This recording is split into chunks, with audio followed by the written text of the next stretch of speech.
Good morning student. Online class में बच्चों आप सभी का स्वागत है। मैं अल्पना सोनी आपको हिंदी की व्याकरण में संज्ञा पढ़ा रही हूँ। संज्ञा बहुत छोटे क्लास से बच्चों आप लोग पढ़ते आ रहे हो और उसी के बारे में हम यहाँ विस्तार से जानकारी लेंगे कि सबसे पहले हम संज्ञा की परिभाषा जानते हैं कि किसी व्यक्ति, वस्तु, स्थान, गुण, धर्म और भाव के नाम का बोध कराने वाले शब्द को संज्ञा कहते हैं। अब हम यहाँ पर एक पैराग्राफ पढ़ेंगे जिसमें यहाँ पर कुछ शब्द रेखांकित किए गए हैं और वे हमें संज्ञा की जानकारी देंगे। देश की आज़ादी की वर्षगांठ पर हर साल प्रधानमंत्री लाल किले पर झंडा फहराते हैं और वहाँ से राष्ट्र के नाम संदेश भी देते हैं। यह परंपरा भारत के पहले प्रधानमंत्री पंडित जवाहरलाल नेहरू ने आरंभ की थी। मंत्री, संसद सदस्य, स्कूल के बच्चे और सुरक्षा व्यवस्था में लगे सैनिक सभी वहां उपस्थित रहते हैं। इस पैराग्राफ में कुछ शब्दों को रेखांकित किया गया है जो कि यह हमें जानकारी दे रहे हैं कि ये संज्ञा शब्द है। जवाहरलाल नेहरू व्यक्ति का नाम है, झंडा वस्तु का नाम है, स्कूल, भारत, लाल किला, देश, स्थान के नाम है और बच्चे, मंत्री, सैनिक जाति के नाम का बोध कराते हैं। आज़ादी, परंपरा, सुरक्षा, व्यवस्था, विभिन्न भावों के नाम है। ये सभी नाम शब्द संज्ञा है। अब हम देखेंगे कि संज्ञा पदों के दो लक्षण माने जाते हैं। कुछ संज्ञा शब्द प्राणीवाचक होते हैं और कुछ अप्राणीवाचक। अप्राणीवाचक से मतलब जैसे कि प्राणीवाचक में जिनमें जान होती है, जैसे कि उदाहरण के लिए हम देख सकते आदमी, बालक, गाय, चिड़िया, चूहा, मोहन आदि जीते जागते और क्रिया करते दिखाई देते हैं। इन्हें हम प्राणीवाचक संज्ञा कहते हैं। पुस्तक, गिलास, घड़ी, बस, मेज, पहाड़ आदि बेजान वस्तुएं जिनमें जान नहीं होती वे अप्राणीवाचक संज्ञा कहलाती हैं। जिन संज्ञा शब्दों की गिनती की जा सकती है उन्हें गणनीय संज्ञा कहते हैं। गणनीय जिनकी हम गिनती करते हैं, जैसे पेड़, कमरा, घर, बर्तन, आदमी आदि। कुछ संज्ञा शब्द ऐसे हैं जिनकी गिनती नहीं की जा सकती, इन्हें अगणनीय संज्ञा कहते हैं। जैसे पानी, हवा, सुंदरता, व्यवस्था, प्रकाश। अगणनीय से तात्पर्य जिनकी गिनती नहीं कर सकते। अब हम यहाँ पर देखेंगे संज्ञा के भेद, जिन्हें हम संज्ञा के प्रकार भी कहते हैं। मुख्य रूप से संज्ञा के तीन भेद हैं: व्यक्तिवाचक, जातिवाचक और भाववाचक। अब हम पढ़ेंगे पहला भेद, व्यक्तिवाचक संज्ञा। व्यक्तिवाचक संज्ञा में सबसे पहले हमें इसकी परिभाषा देखनी है कि किसी विशिष्ट वस्तु, जैसे कि मैं ये परिभाषा आपको समझा रही हूँ कि किसी विशिष्ट वस्तु, विशिष्ट व्यक्ति और विशिष्ट स्थान के नाम को हम व्यक्तिवाचक संज्ञा कहते हैं। जैसे यहाँ उदाहरण दिया है कि विराट कोहली क्रिकेट के अच्छे खिलाड़ी हैं, क्योंकि विराट कोहली एक क्रिकेटर है और सभी इन्हें जानते हैं, तो ये विशेष व्यक्ति हुए।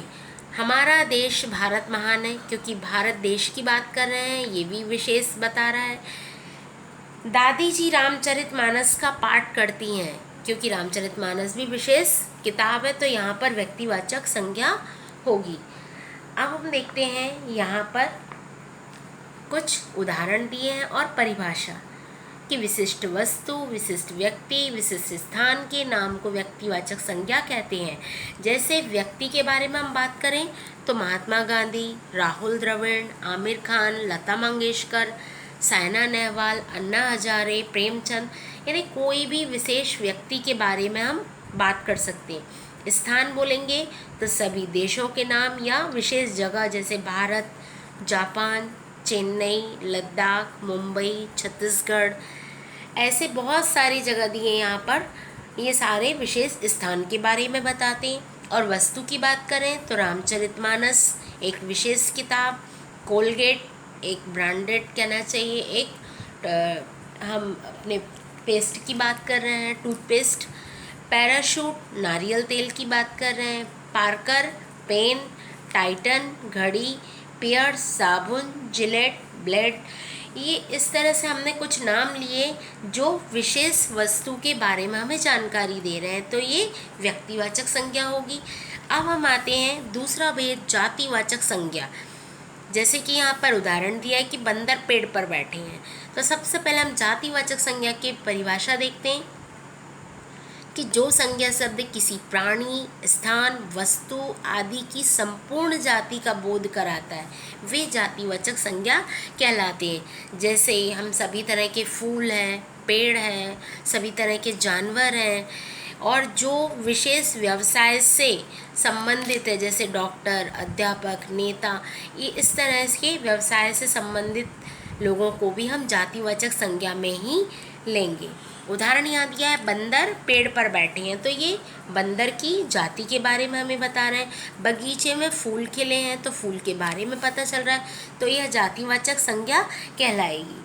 अब इसके कुछ उदाहरण जैसे दिए हैं कि प्राणी, तो प्राणी में पुरुष, कौवा, मच्छर, हिरन, बालिका, महिला आदि, ये उन सब जीवों की जाति के बारे में बता रहे हैं। स्थान बोलेंगे तो विशेष स्थान नहीं है, शहर है, गली है, दुकान है, देश, बाजार, पर्वत, नदी, ये कोई विशेष जगह नहीं बता रहे हैं, ये सामान्य से स्थान की बात कर रहे हैं। और वस्तु की बात करते हैं तो खिलौना, कार, पेंसिल, कपड़ा, दाल, आटा, कागज़, कोई विशेष इनका नाम नहीं है, सिर्फ ये चीज़ों की गिनती बता रहे हैं और उनके बारे में जानकारी दे रहे हैं, तो ये कहलाएगी जातिवाचक संज्ञा। जातिवाचक संज्ञा के दो अन्य भेद भी हैं, जिन्हें हम द्रव्यवाचक और समूहवाचक के नाम से जानते हैं, और ये दोनों भेद हमने अंग्रेजी व्याकरण से अपने हिंदी व्याकरण में शामिल किए। द्रव्यवाचक जो है, जो संज्ञा शब्द किसी धातु, द्रव्य या पदार्थ का बोध कराते हैं, उन्हें द्रव्यवाचक संज्ञा कहते हैं। जैसे चीनी, लोहा, पानी, तेल, शरबत, मिट्टी, अनाज, चाय, चांदी, तांबा, गेहूं, कोयला, दूध, सोना आदि, ये सारी द्रव्यवाचक, क्योंकि ये बता रहा है या तो धातु या द्रव्य पदार्थ का बोध कराते। और समूहवाचक में समूह यानी कि जो ग्रुप में यानी झुंड में हो, उनकी बात कर रहे हैं हम, कि जो संज्ञा शब्द एक ही जाति के बहुत से व्यक्ति या वस्तु का बोध कराते हैं, उन्हें समूहवाचक संज्ञा कहते हैं। जैसे भीड़, सभा, गट्ठर, गिरोह, सेना, टोली, मंडली, दल, झुंड, गड्डी, कक्षा, परिवार आदि, ये सारे समूहवाचक संज्ञा शब्द हैं। अब हम तीसरे मुख्य भेद पे आते हैं, भाववाचक संज्ञा। जैसे कि भाव मीन्स इमोशन, यानी कि हम जो भाव हमारे मन में उत्पन्न होते हैं, हम उन भाव की बात कर रहे हैं जिन्हें हम महसूस कर सकते हैं। तो भाववाचक संज्ञा की पहले परिभाषा देखते हैं कि किसी गुण, दशा, भाव या विशेषता का बोध कराने वाले शब्द को भाववाचक संज्ञा कहते हैं। जैसे हम उदाहरण देखते हैं, यहाँ दिया है, वर्षा ऋतु में चारों ओर हरियाली छा जाती है। हरियाली जो कि हमारे मन को अच्छी लगती है, इसलिए यहाँ भाव उत्पन्न हो रहा है। सैनिक वीरता से शत्रु का सामना करते हैं, यानी वीरता का भाव दिखाया गया। किसान खेत में सिंचाई कर रहा है, ये भी हम महसूस कर रहे हैं, देख रहे हैं। तो इस तरह से ये भाववाचक संज्ञा के उदाहरण होंगे। अब हम आते हैं, भाववाचक संज्ञा के भी दो भेद हम पढ़ने जा रहे हैं। एक है मूल रूप से भाववाचक संज्ञा, जैसे सुख, दुख, क्षमा, घृणा, सत्य, दया, प्रेम और द्वेष। द्वेष यानी किसी से जलन या ईर्ष्या आदि की भावना। दूसरा है जातिवाचक संज्ञा, सर्वनाम, क्रिया विशेषण और अविकारी शब्दों से बनी भाववाचक संज्ञा, जैसे मिठास, निर्धनता, अपनापन, निजत्व, गंभीरता, आलस, थकावट, चुनाव, समीपता आदि। ये जो शब्द हैं, ये भाववाचक संज्ञा के ही भेद जाने जाते हैं। अब यहाँ पर हमें ध्यान दे करके कुछ शब्द दिए हैं, तो इन्हें पढ़ते हैं। व्यक्तिवाचक संज्ञा शब्दों का जातिवाचक संज्ञा के रूप में प्रयोग। तो व्यक्तिवाचक संज्ञा को हम जातिवाचक संज्ञा में कैसे बदलेंगे, इसके बारे में पढ़ते हैं। कभी कभी व्यक्तिवाचक संज्ञा शब्द अपने विशेष गुण अथवा दोष के कारण जातिवाचक संज्ञा के रूप में प्रयोग किए जाते। कुछ उदाहरण है, जैसे भारत के घर घर में सीता सावित्रियों ने जन्म लिया है। यहाँ सीता सावित्री कोई एक के बारे में बात नहीं कर रहे हैं, यानी उनकी तरह, इसलिए उनका नाम लिया गया है। आज भी एकलव्यों की कमी नहीं है। एकलव्य एक शिष्य थे और उनकी महानता के बारे में बात की जा रही है। तो व्यक्तिवाचक संज्ञा कैसे जातिवाचक के रूप में प्रयोग की जा रही है।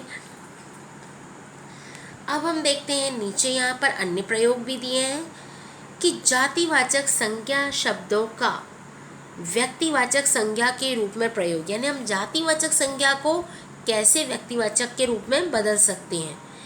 वाक्य में प्रयोग की गई जातिवाचक संज्ञा जब जाति का बोध न कराकर किसी विशेष व्यक्ति का बोध कराती तो यह व्यक्तिवाचक संज्ञा बन जाती है। कुछ उदाहरण इस प्रकार है, जैसे पंडित जी स्वतंत्र भारत के पहले प्रधानमंत्री बने। पंडित जी से तात्पर्य है कि पहले प्रधानमंत्री यानी नेहरू जी की बात कर रहे हैं। नेताजी ने कहा तुम मुझे खून दो मैं तुम्हें आज़ादी दूंगा, तो नेताजी ने कहा, ये जातिवाचक है नेता शब्द, लेकिन हम बात कर रहे हैं कि व्यक्तिवाचक यानी सुभाष चंद्र बोस के बारे में। तो इस तरह से जातिवाचक संज्ञा भी व्यक्तिवाचक के रूप में प्रयोग की जाती है। अब हम देखेंगे विशेषण पदों का संज्ञा के रूप में प्रयोग। अपने से छोटों के साथ प्रेम का व्यवहार करो, मुझे जीवन में ऊंचाइयों को छूना है। ये सारे इसमें जो लाल कलर से शब्द दिए वे सारे यहाँ पर विशेषण के रूप में दिए हैं कि कभी कभी कुछ विशेषण जातिवाचक या भाववाचक के रूप में भी प्रयोग किए जाते हैं। जैसे सज्जनों के गुण अपनाओ, प्यासा ही पानी के पास जाता है। तो इस तरह से ये विशेषण पदों का प्रयोग हुआ है। अब हम देखेंगे भाववाचक संज्ञा शब्दों का निर्माण कि मतलब कैसे होता है। कुछ शब्द अपनी मूल प्रकृति से ही भाववाचक संज्ञा होते हैं और परंतु कुछ भाववाचक संज्ञा शब्द जातिवाचक संज्ञा, सर्वनाम, विशेषण, क्रिया और अव्यय शब्दों से बनते हैं। उदाहरण के तौर पर यहाँ पर तालिका में बहुत सारे उदाहरण दिए हैं, तो बच्चों आप लोग यहाँ उदाहरण इससे देख सकते हो। जैसे मैं सिर्फ आपको कुछ उदाहरण पढ़कर यहाँ बता रही हूँ। जैसे हमने लिया जातिवाचक में ईश्वर और भाववाचक में उससे बनेगा ऐश्वर्य। जैसे हम जातिवाचक में बात कर रहे हैं तो घर, लेकिन भाववाचक में घरेलू। मानव तो भाववाचक में हो जाएगा मानवता यानी इंसानियत के बारे में। जैसे दोस्त जातिवाचक है, लेकिन दोस्ती जिसे हम महसूस करते हैं तो ये एक दोस्ती का भाव है तो भाववाचक। तो इस तरह से हम कैसे इनको बदलते हैं ये आप देख सकते हैं। सर्वनाम शब्द से बने भाववाचक संज्ञा शब्द। सर्वनाम जैसे कि संज्ञा शब्दों के स्थान पर आते हैं। निज यानी अपना होता है, उससे बनता है निजता। अपना शब्द से अपनापन, सर्व से सर्वस्व, अहम से अहंकार। इस तरह से हम बहुत सारे शब्दों को भाववाचक बना सकते हैं। अब हम आगे देखते हैं विशेषण शब्दों से बने भाववाचक संज्ञा शब्द, क्योंकि हम भाववाचक संज्ञा को विस्तार से पढ़ रहे हैं। अभी सर्वनाम से हमने भाववाचक बनाई, अब हम विशेषण से भाववाचक बना रहे हैं। जैसे मीठा से मिठास, पीला से पीलापन, एक से एकता, कमज़ोर से कमज़ोरी। तो इस तरह से हम भाववाचक संज्ञा शब्द का निर्माण करते हैं। अब हम आगे चलते हैं। इसके बाद भाववाचक हम क्रिया से बनाएंगे कि क्रिया से भाववाचक संज्ञा हम कैसे बनाते हैं। जैसे हमने क्रिया शब्द लिया धोना, धोना से हमने बनाया धुलाई। सजाना, सजाना से भाववाचक होगा सजावट।